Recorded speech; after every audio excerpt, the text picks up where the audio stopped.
Hello everybody, welcome back to TechTube. I hope you all are doing great. So in today's episode, I'm gonna guide you on how you can change default calendar on your iPhone. So to get started, open up your mobile phone settings and you'll be appear with the many different options.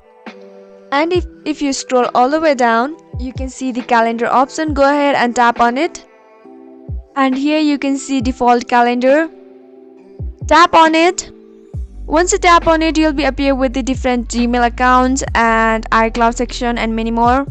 So let's say I want to change the default settings on my calendar. So I'll just change it to work from home. Once it's done, you are good to go. So this is how it is easy and simple, guys. If you found the video to be helpful and informative, go ahead and subscribe to our channel and also press the notification bell for more updates.